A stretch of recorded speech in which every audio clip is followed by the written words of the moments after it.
Alright, in this video, you're going to be learning the most common reasons why top laners really suck during the laning phase. Now, top is a role where you really can't afford to make silly and easily avoidable mistakes. Everyone knows that top is by far the snowballiest role in all of League. So if you ever fall behind, well, you really have no chance of coming back outside of your opponent just massively throwing their lead or something like that. So you need to be on top of things if you're going to main this role. So we're going to teach you how to avoid the biggest pitfalls every top laner falls into, and also how to punish your opponent when they mess up as well. This is a special guide as we're releasing this video to celebrate the release of our brand new 6-core system we created with one of the world's best solo queue top laners, Chippies. Chippies is no ordinary top lane challenger. He's reached challenger on not one, not two, but 5 different regions, including Korea and EU West. That, alongside hitting rank 1 for multiple seasons, we've created these premium courses designed to get you climbing stupidly fast. So if you find this guide helpful, just know it's only a fraction of what you get inside the brand new courses over at Skill Cap. So check us out right after this. Let's get into it. And our first mistake is so simple, but so common, we have to talk about it immediately in this video. Now, as we mentioned, top is extremely punishing when you're behind due to the melee versus melee nature of the role. Now, if you ever find yourself at a slight disadvantage, it immediately feels like the lane is totally unplayable. So, unlike other roles that can relax early on in the game, you definitely can't in top. You need to be ready as the lane starts, or you might instantly lose the lane within the first few seconds. So here's a good example of this. At level 1, Renekton is already aggressively posturing on the incoming wave, while Mordekaiser just being lazy in the brush. By not contesting Renekton, Mordekaiser gave away 2 free auto attacks on the minion wave before the lane had even started. Now Renekton has guaranteed push, and there is literally nothing Mordekaiser can do about it. We can even see Renekton misplay multiple times here and tank Mordekaiser's Q. Renekton is misplaying so often, and it doesn't matter. Whoever has more minions in top lane will almost always have pressure over the other player. Now, because Renekton always had the push lead over Mordekaiser, he was able to go for aggressive trades, especially on level up timers. And eventually, he converts this into a lead when Mordekaiser was trying to be cheeky, trying to freeze outside his tower. But this all stems from the level 1 laziness Mordekaiser displayed here in this game. You can't just give up control over the lane for free like this. Top lane starts the second the waves are coming into lane, and every good top laner knows this. So we have to say, we cannot emphasize this enough. From our observations, top laners lose their lane like this way too often. Another incredibly important part of the first few seconds of the lane is simply trying to get your Grasp of the Undying ready to proc. This rune is so common in top lane, and it's the basis of so many trades that being in lane late will allow your opponent to get the rune stacked for free. In this matchup, Jax should not be able to walk up to the wave and start hitting it unpunished at level 1. But because Gnar was late to lane, Jax gets to prepare his grasp and starting jumping on Gnar immediately. So not only is Gnar behind on the push lead, but he's also being out-traded because he didn't deny the rune. That's definitely not how a ranged matchup should go at level 1. And speaking of not being prepared in ranged matchups, this also applies to setting up your initial punish. Most players know that if left untouched, the first 3 melees on both sides will all die at around the same time. The problem is, if you're playing a ranged matchup, this is a bad time for you,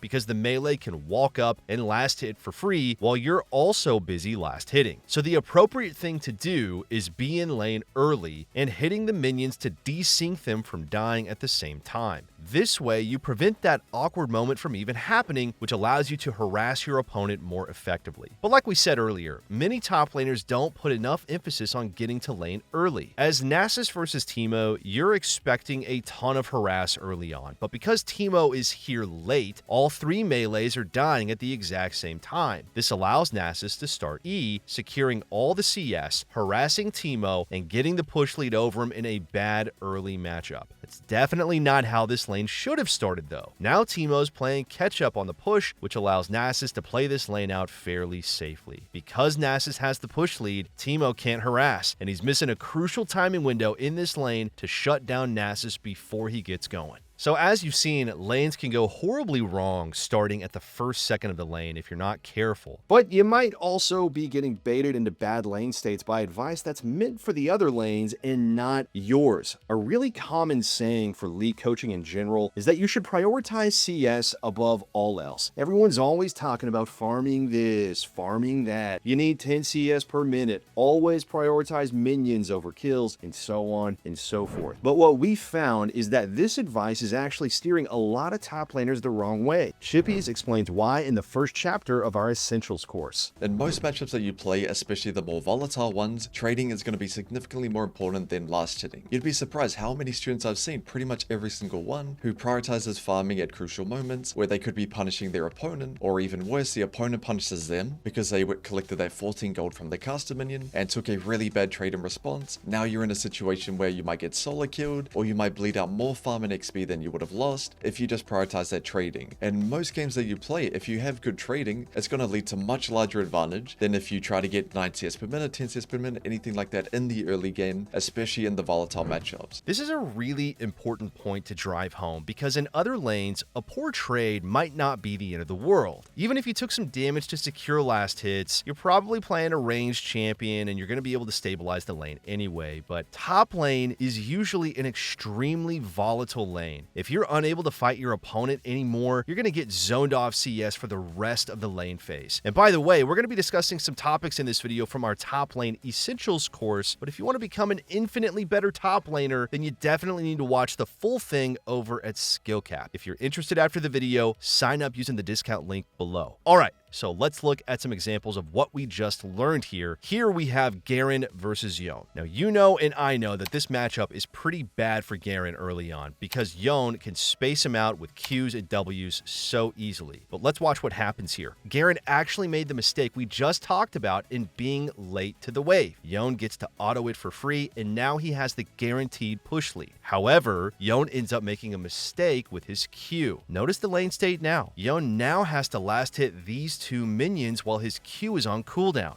Garen, on the other hand, doesn't have last hits to go for just yet. This is a free window to punish. However, Yone cares way too much about individual CS and takes a huge chunk of health as a consequence. However, the lane is still in his favor. Just because he was on the wave immediately, he's still in control despite his mistake here. That is, until this next interaction. Yone has his Q3 ready and sees this minion getting low. So he reads that Garen is going to walk up to it to last hit. But Garen knows that as a top laner, you need to value your HP way more than every other role. So he pretends to go for the CS, which baits the Q, it dodges it. Now, he gets a free auto on Yone. But notice that this blue caster minion is getting low here. Yone once again stands still to get a measly 14 gold, tanking another Garen Q. Despite Garen conceding the lane early on and Yone hitting level 2 first, he's taken so much damage he can't even capitalize on his own lead. Not only that, but he's low on health and down his potion, so Garen can now find an all-in angle, scoring a kill, even in a losing matchup. Remember, the most important detail to being a top lane main is that you're playing the most punishing role in the game. It's beneficial to give up CS in the short term to set up a decent trade early on, like Kayn giving up this melee to trade while Yorick goes for the last hit. Just because of that one interaction, now Yorick is completely in the back foot in this lane. Every trade counts, so don't throw your lane over 14 gold in your future games. Now, of course, that previous tip that we just talked about isn't really all that helpful if you don't know whether you win a trade or not. And to discuss this, we're going to use an example of a Renekton completely trolling the first few levels of this laning phase. Now, as you can see, he's not having fun laning versus Aurora and is clearly tilting. Not only does he die once stupidly at that, but as he tried to proxy, he mistimed while crossing the tower and has now given over 2 free kills to Aurora. Needless to say, this lane is over. Well, it should be. Now, despite Renekton trolling early on, he understands a key skill that Aurora is going to fail at, which lets him come back shortly after. Again, let's learn about this concept with a short snippet from our top lane essentials course. There is one big concept that I'm going to teach you in this video that will apply to literally any matchup that you play, and that is short trading versus long trading. When do we want to take quick trades or when do we want to extend them for a long time? time. And the level 1 answer to this question is going to be based on your champion's identity, but most of the time you can identify that from the rune that the champion is taking. So if you're playing a champion like Darius, who always has Conqueror, or a champion like Warwick, that always has Lethal Tempo, you know these champions love to take extended trades. But how about the opposite, a champion like Jax, who normally takes Grasp, loves short trades, or a champion like Malphite, who will take Commodore Grasp? These are short trading runes, so you need to split them into two categories of long trading or short trading champions, but a lot of the time the rune will give them away. Now the next step to this is identifying the champions that fit into both categories. So the best example would be a Mordekaiser. He's great at short trading, you can just EQ and click away, not take any damage in response, or you can take an extended trade and abuse your passive. So if you verse a champion like Garen, you would definitely want to take a long trade, chase him down the lane, make it volatile, and beat them down. But if you verse a champion like Darius, you want the opposite. You want to take a short trade, and he wants an extended one. Top lane is without a doubt the hardest role to learn simply because trading is so dang important, as we've discussed so far in this course. And with so many different matchups in the game, it can really feel impossible to know whether you're going to win a trade or not. But it doesn't have to be difficult though. As we just heard, all you need to identify in every matchup is whether you want to go for short trades or longer trades relative to your opponent. Now sometimes that's easy. As discussed, a Conqueror champion versus a tank will obviously benefit from a longer trade. But you're going to run into weird lanes like this one here where both champions seemingly just want to do the same thing. With Press the Attack, Renekton clearly wants to go for short burst trades. Likewise, Aurora with Electrocute also wants to go for burst trades. So what do you think about this? In this lane, who benefits from shorter trades versus longer trades?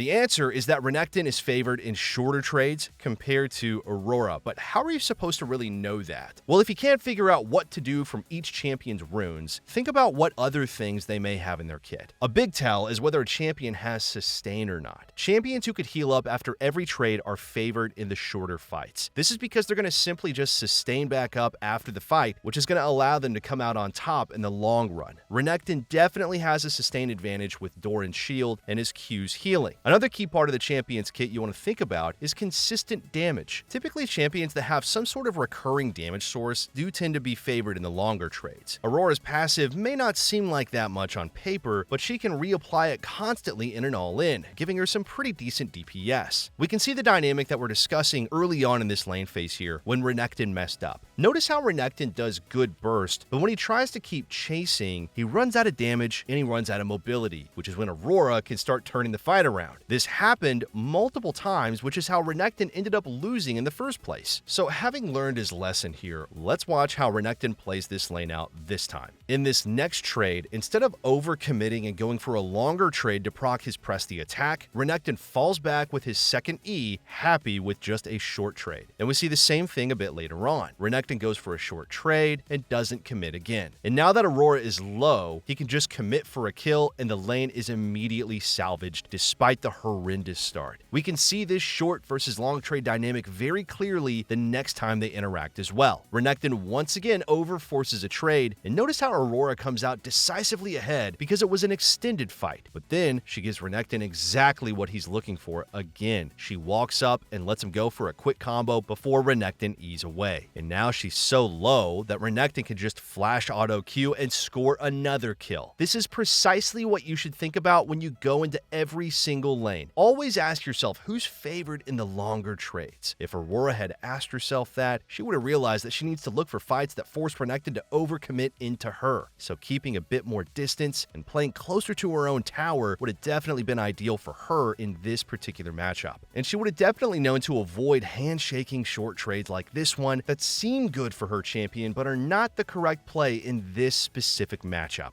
So another way top laners throw their lanes early on is based on proxying. The biggest mistake that we notice from lower elo top laners in regards to proxying is tunneling way too much on shutting down the proxy, especially by killing the player farming between towers. The most important thing that we all need to really understand about proxying is that when someone is in a position to actually proxy, it's almost always already too late to stop them. Stopping a proxy once it's already happening is typically not something you can do with without a cost associated with it. So if you're being proxied on, it's 100% acceptable to just allow it to happen and look for an opportunity to break it later on. It may not be something you want to hear here, but in League, you're going to have to suffer through disadvantageous positions very often. It's genuinely just going to be a good skill to learn when you should just do nothing and try to fall behind as little as possible, rather than trying to do something about it and just hurting yourself even further. Now, of course, we can't say any of this without telling you that there definitely is a few ways to break an enemy's proxy. Two effective ones are by trying to guard your wave as it comes in if you're able to, or by just matching their proxy so you can get a free recall. But the most common way players attempt is by just brute forcing a kill on the enemy, which can work, but only if you know a specific timing. For example, Jax called 3 of his teammates to kill Volibear here again, but this didn't put Volibear behind. He got back to lane in time to cancel Jax's recall and farm the entire wave, and then he just goes right back to proxying. All Jax had to know to prevent this is a specific level up death timer mechanic. The way death timers work in League is that they're based on your level and game time for how long you'll stay dead. But if you'll notice, death timers barely go up as you level up early on, but have big spikes at level 7, where it goes up by 4 seconds, and then level 8, where it goes up by 5 seconds. So going back to this specific moment, Volibear died here at level 7, but Jax is a champion with relatively mediocre wave clear. If he was playing something like Renekton or Garen, this play would have been fine at the level 7 timer with their great wave clear. But Jax is a mostly single target champion, so his push is definitely so slow that he's not able to properly punish a level 7 death. If your wave clear is really bad, you should wait until your opponent is level 8 before calling your team to kill them. As you can see here, if Jax and his team had killed Volibear when he was level 8, Volibear would be getting back to lane 5 seconds later. That would have been enough time for Jax to cleanly crash the wave and base. Instead, like we saw, he's now still on the back foot and he wasted a ton of his own teammates' time for no reason. Now, of course, there is plenty more to discuss in regards to proxying here. And like we've mentioned throughout this video though, our top lane essentials course covers everything you need to know to become a successful top laner. So use the discount link below to sign up for that. And remember, at SkillCapped, we do offer a 5-division rank up guarantee while you actively use our service. If you don't rank up using our top course, you're gonna get your money back, no questions asked. It's so dang easy. That's how confident we are in our ability to help you climb. There's honestly no better top lane content out there on the internet, and we guarantee it. In any case, thanks for watching this one. We'll see you guys next time.